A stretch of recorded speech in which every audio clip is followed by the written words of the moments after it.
If a friend asked me how the market was doing right now, I honestly would tell them it's kind of interesting. Houses are still definitely selling for list price or over. There are more buyers than there are sellers in the Columbus market, and certain pockets of Columbus feel hotter than others. If it's in a good school district, the house is priced right, it's in great condition, it's on a great lot, it checks all the boxes, you're still getting multiple showings and multiple offers right now. Remember, it only takes two buyers to bid to have a multiple offer situation. We still have buyers moving into Columbus every day looking for homes that need to move. So it's still very much a strong market. A house that sells quickly, maybe let's say 2 days in a bidding war, and a house that sits on the market in the same neighborhood. And somebody asked me, is there something wrong with the other house? The first thing I look into is the disclosure. Did the seller, is there something maybe structurally wrong? Have they not maintained it? You can have two vastly different products, if you will, on the same street.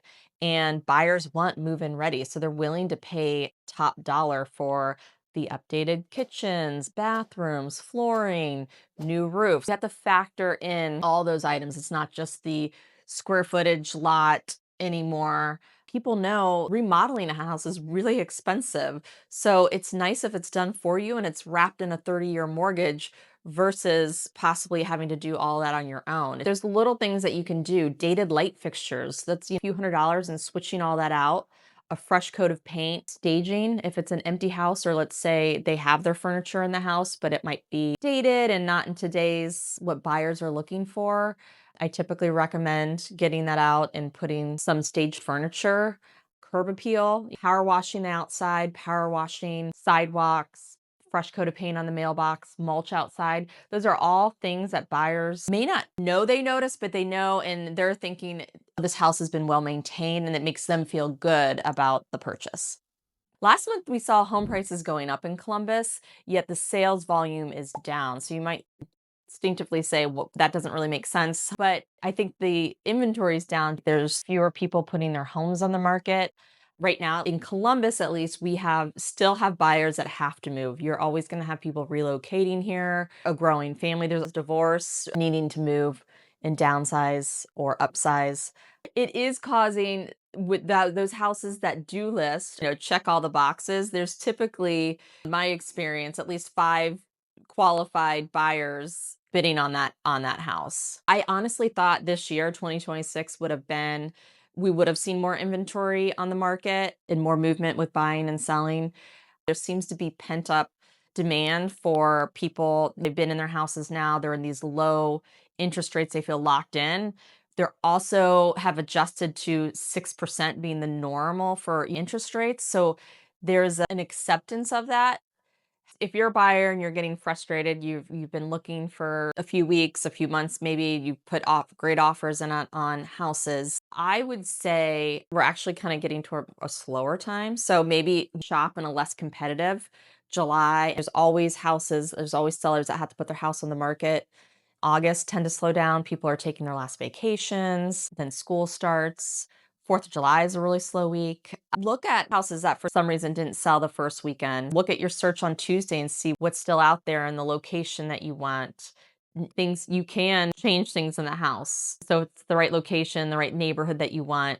Taking a second look at that house. Maybe you do need to wait until the Tuesday and see what didn't go into the in contract and then go look at those houses and put offers on them. I think the luxury, let's call it $1 million market, is actually performing the same in certain areas, Powell, Upper Arlington, as the entry level for those areas. The buyer pool is just as big, the demand is just as large in that price point as it is for the more of the entry level, which is surprising.